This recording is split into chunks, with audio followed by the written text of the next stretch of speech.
Isn't easy to say, 'cause we haven't talked in a month. And when you see me with him, you'll probably think I'm moved on. Yeah, I know. Pikirannya begitu penuh dengan permasalahan. Terlebih lagi, Garvin hidup dibebankan oleh keputusan aneh yang membuatnya hidup dengan terus penasaran.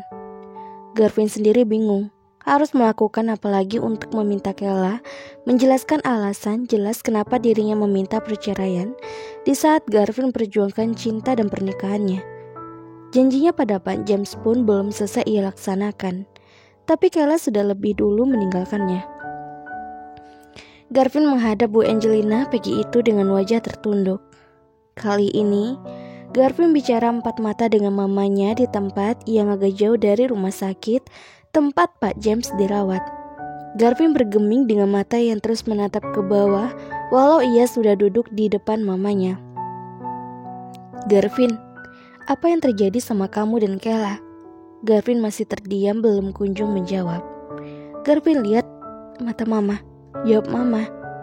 Garvin berusaha menatapi kedua mata mamanya. Ya, Bu Angelina tahu memang bahwa ada kesedihan di balik wajah Garvin yang tengah bersandiwara untuk tetap baik-baik saja. Kayla salah paham karena lihat Garvin sama Agnes di kantor. Salah paham gimana? Garvin telanjang dada di kantor karena baju Garvin ditumpahi kopi sama Agnes. Agnes saat itu tiba-tiba tutupi bekas siraman di perut Garvin pakai syalnya. Di sana, ada Kayla baru datang dan dia lihat semuanya. Apa? Kenapa bisa? Kenapa bisa Kayla cemburu sama Agnes? Apa dia nggak tahu Agnes siapa, Vin? Agnes cinta sama Garvin, mah. Apa? Bu Angelina akhirnya terkejut mendengar kebenaran dari Garvin. Kayla tahu Agnes cinta sama Garvin, maka dari itu dia salah paham. Tapi, kenapa dia bisa minta cerai sama kamu? Apa masalah yang gak bisa diselesaikan berdua? Garvin gak tahu, mah. Jangan khawatir, mama gak usah ikut campur urusan rumah tangga Garvin. Garvin gak mau membuat Kayla merasa tersiksa karena hidup sama Garvin yang hidupnya penuh kontroversi. Jadi tolong mama jangan kasih tahu papa soal ini.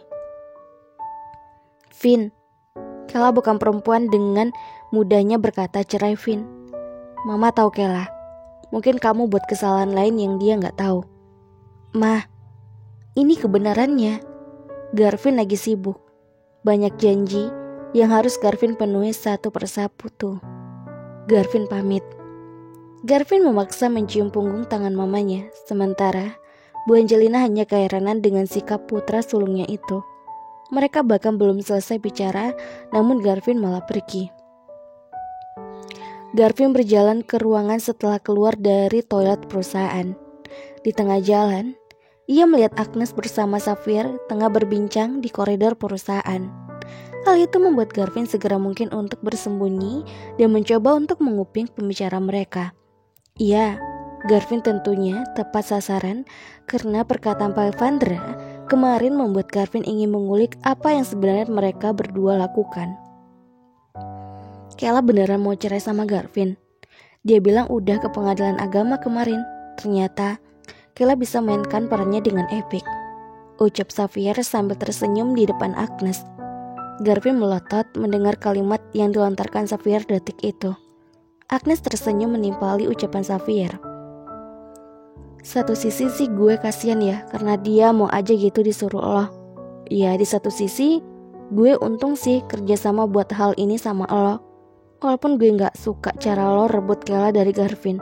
Lo tahu, Garvin pasti lagi sakit hati banget. Dan setelah itu gue akan datang buat obati luka dia deh. Jantung Garvin berdegup begitu terkejut. Matanya masih melotot tak habis pikir kalau Garvin tahu Kayla sendiri bahkan tahu bahwa Agnes akan ke ruangannya siang itu. Dan sandiwara tumpahan kopi itu Kayla. Garvin lantas berjalan cepat ke ruangannya. Ia melangkah tak tentu arah dengan cemas ketika tahu bahwa Kayla pun bekerja sama dengan Xavier untuk bisa bercerai dengannya. Jujur saja, hati Garvin serasa tertusuk oleh beribu-ribu jarum yang ditusuk oleh tangan Kayla sendiri. Ia bahkan tak habis pikir kalau Kayla akan melakukan hal itu padanya. Nafas Garvin terengah menahan sakit hati dan juga amarah yang ia pendam begitu dalam. Garvin menggebrak mejanya begitu keras. Ia lantas pergi dari perusahaan dengan begitu emosi.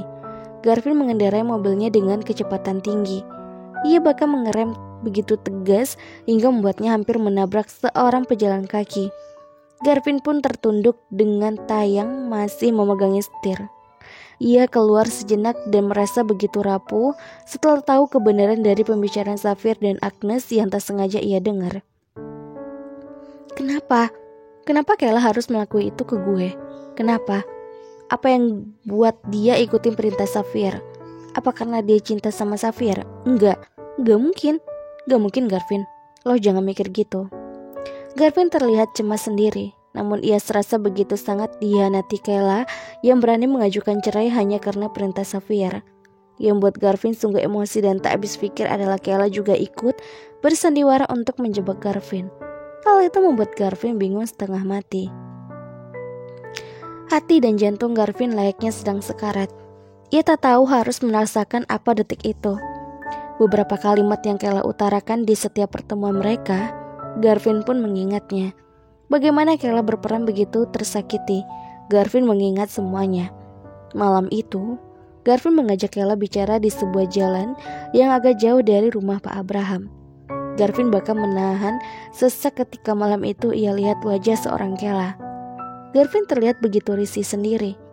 Wajahnya terlihat begitu kacau membuat Kayla begitu penasaran. Kayla, apa yang udah kamu lakuin, Kay? Apa maksudnya Pak Garvin? Kenapa? Kenapa kamu tega memainkan sandiwara bersama Safir untuk menjebak saya? Sejenak, Kayla terkejut karena Garvin mengetahui itu semuanya. Jantungnya berdebar ketika takut bahwa Garvin mengetahui alasan kenapa ia melakukan itu. Kenapa? Kenapa kamu diam? Ada apa? Apa salah saya, Kayla? Coba katakan sesuatu, Kayla. Biar saya tahu apa alasan kamu melakukan ini ke saya. Ayo cepat bicara. Kayla belum kunjung bicara. Ia tertunduk menahan tangisnya. Kayla berusaha untuk tidak menangis, walau hatinya benar-benar serasa tertusuk pisau yang begitu tajam. Garvin terlihat berjalan di koridor perusahaan ditemani dengan Pak Gavandra. Iya, sepertinya hari itu Garvin begitu sibuk karena MJ akan kedatangan tamu internasional. Wajah Garvin terus tertekuk ketika menghadiri sebuah pertemuan dengan tamu mereka.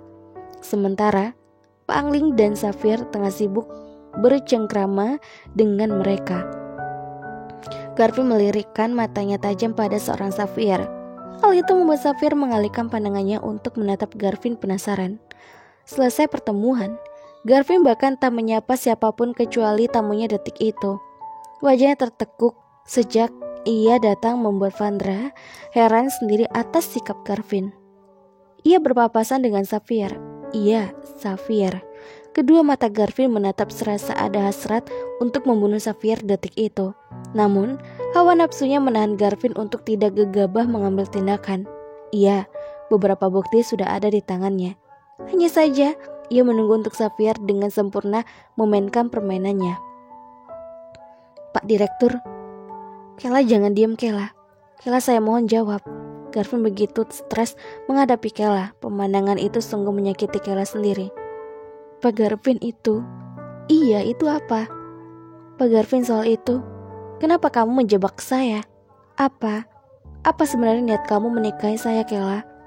Apa kamu mulai menyukai Safir diam-diam? Apa Safir mengancam sesuatu saat kamu? Tapi, kenapa?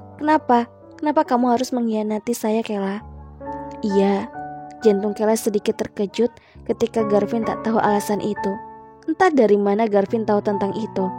Kayla benar-benar bingung harus melakukan dan menjawab apa terhadap Garvin malam itu.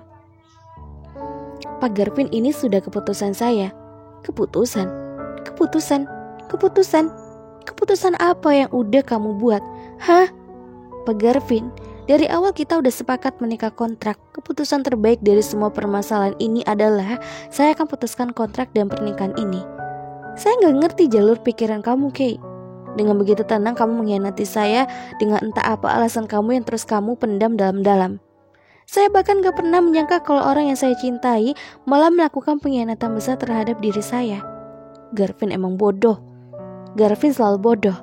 Bodoh kalau mengartikan semuanya adalah cinta. Kayla terkejut ketika Garvin bahkan membahas soal cinta yang seakan ia salah telah jatuh cinta terhadap dirinya. Detik itu, air mata Kayla pun mengalir perlahan menjamah pipinya. Ia lihat Garvin benar-benar telah terpedaya oleh sandiwara yang mereka buat. Kayla tak tahu lagi bagaimana merasakan sakit hatinya yang malam itu malah bertambah dalam. Pak Garvin, itu semua kenapa? Setelah kamu bercerai sama saya, kamu bisa bersama Safir. Itu yang kamu mau kan? Rasa tidak enakan yang kamu rasain itu buat kamu mau menerima Safir kan? Baiklah, terserah kamu mau melakukan apapun. Saya akan ikuti permainan kamu sampai saya lelah sendiri menghadapi kamu. Garvin lantas pergi dengan emosi setelah mengancam Kayla. Kayla pun mulai mengeluarkan air mata begitu deras. Detik itu ia menangis, bahkan sampai terseduh menatapi kepergian mobil Garvin yang begitu cepat. Di rumah, Garvin terus memukul samsak tindunya tambah henti. Emosinya terbuang bersama dengan pukulannya. Matanya memicing tajam terhadap satu objek.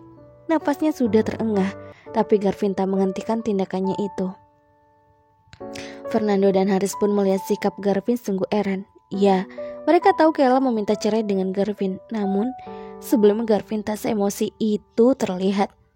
Vin, berhenti Vin. Jangan menyiksa diri lo sendiri, tegas Fernando. Vin, lo bisa cerita baik-baik sama kita apa yang terjadi. Haris terlihat khawatir. Gak ada yang terjadi, semua masih sama, jawab Garvin sambil terus meninju samsaknya dengan begitu kuat. Fernando dan Haris saling menatap cemas. Mereka pun menjadi khawatir akan kondisi sahabatnya yang sangat mencintai istrinya itu. Namun, karena berita perceraian itu benar-benar membuat Garvin berperan sebagai dirinya lagi. Ya, kembali menjadi Garvin yang pemarah, Garvin yang tak peduli, Garvin yang emosian, dan Garvin yang penuh dengan kebencian. Malam itu, Garvin bukannya tidur, malah merendung di dapur setelah ia meminum cola. Garvin pun duduk di lantai tanpa memikirkan siapapun detik itu. Garvin benar-benar tak bisa mengontrol perasaannya. Sebenarnya ia sedih. Sebentar ia begitu marah, hingga rasanya ingin membunuh orang. Semua yang membuat Garvin begitu depresi. Ia mengingat seluruh kebahagiaannya bersama Kayla. Setiap ciuman, pelukan, juga canda membuat Garvin semakin sakit ketika ia bahkan sudah merasakan itu semua bersama Kayla. Satu kata dari pikiran Garvin adalah kenapa? Garvin tak pernah menyangka jika pengkhianatan memang lebih menyakitkan dari apapun. Dan ia mengingat lagi bagaimana niat awalnya menikahi Kayla dan bersandiwara di depan Pak James. Garvin serasa terkena karma sendiri ketika mengingat apa yang telah menimpanya. Halo novelers semuanya, jangan kemana-mana, tetap di channel Mimin, channel Feby Vitaloka. Jangan lupa untuk selalu subscribe, like, dan komen. Maaf ya kemarin Mimin gak upload karena Mimin ada kegiatan yang harus Mimin lebih utamakan. Tapi Mimin akan upload setiap harinya karena novelers semua adalah